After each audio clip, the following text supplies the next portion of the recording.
One of the most famous speeches by Steve Jobs is the commencement speech he gave at the Stanford University in 2005. Back in the days, you could have found the whole transcript of this speech hidden in Apple Pages app. Now it's not there anymore. But you can still find other references to Steve Jobs in Apple software, and also some other hidden Easter eggs all around macOS system even today.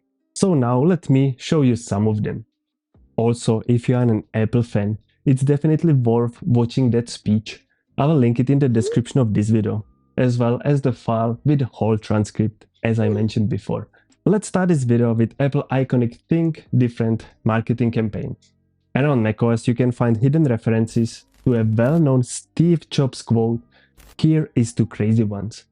The text is quite long, but the parts of it can be found in different places. For example, in system settings, when you go to displays, you will see the text here on the small icons when you are choosing the resolution of your Mac. You can be choosing between the large text and more space, but there are some other places where you might not expect to see it. For this purpose, we need to go to Pages. I have opened the app on the other desktop, so let's go here and open up the Emoji viewer. You can use the key combination Ctrl, Command, Space, or the new shortcut FN key plus letter E. Now search for Open Book, and when you make it larger, you can see that the same text is on its pages. It's a little bit hard to see because it's blurred, but you can imagine it's there. There is also a silver coin emoji, so search for it. And here you can also notice the words, "the crazy ones," which is written over this image of an eagle. Now let's see a couple of funny search results in the emoji viewer. First, you can type Meow, and that will filter all the cat emojis. Woof will be a dog. But what is more interesting is when you type Moof into the search field. The filtered results will return a dog and a cow. Why is that? It's the reference to Clarus, an old image of the Dogcow that was used to demonstrate page layout in the classic macOS. It's based on the Susan Care font that came with the original Mac in 1984.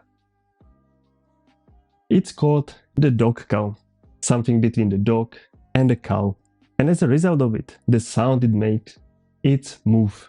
So that's the reason why it shows both the dog and the cow in the search results in the emoji viewer. It used to be a very popular image which was shown almost everywhere. It's slowly disappearing from the system, but there is still one place where you can find it even in the newest macOS system. For this we need to go back to Pages, open the File menu and click on Page Setup. Here you will find more refined version of Clarus the Dogcow. Now let's open Safari. There are a couple of things I want to show you as well. First, and very obvious one, is to open the sidebar with tabs, bookmarks and reading list, and take a closer look at the reading list icon. You might find those glasses look familiar somehow. It is highly likely they are designed based on the iconic round and frameless style of the Robert Mark eyeglasses, which late Steve Jobs was wearing. Once I'm in Safari, there is one more thing. Just try downloading any file on the internet and pause the download before it completes. As you can see here, I'm already downloading one of my videos from YouTube, and in Downloads folder, I can see the incomplete download. So if I now right-click on the partially downloaded file and select Get Info, I will notice a file's creation date to be January 24, 1984. That's no error. It's the date Steve Jobs formally revealed the first Macintosh. But when the download is complete, the true creation date will replace it. Now let's go back to the settings where we started this video, but this time go to Users and Groups and click on the profile picture. Under Suggestions, you can find a bunch of different images and profile avatars, and one of them will be this vinyl record. It's hard to see anything on it, but when you zoom it, you will find there 4 different tracks representing Steve Jobs' favorite expressions, which is magic, revolution, boom, and unbelievable. In macOS is also a reference to an old lawsuit between Beatles and Apple.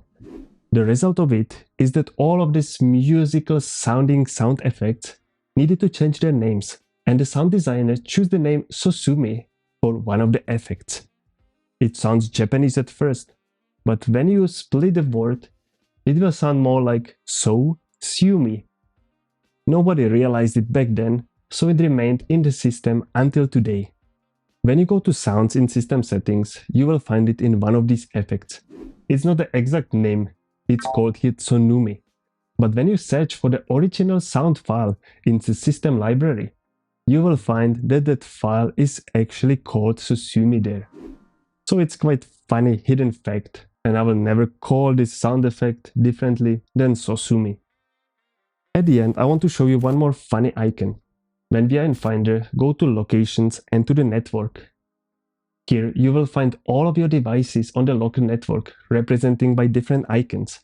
But if it's a shared network where also the Windows PC can connect, then it will have this icon. I found it quite funny that Apple chose this icon of an infamous blue screen of death for representing Windows computers. I didn't make this up, it is really stored in the system library. It's quite hidden, so you don't need to be searching for it manually as I'm doing on this video. I will link the whole path in the description of this video, so you can just place it in the Go menu to find it easily. Anyway, I hope you found any of these maybe useful or funny, and thank you for watching till the end. If you want to support my small channel, then one single like can do a lot, and I would really appreciate it. Also, if you like this kind of videos, you can subscribe to the channel, and in that case, I will see you in the next video as well.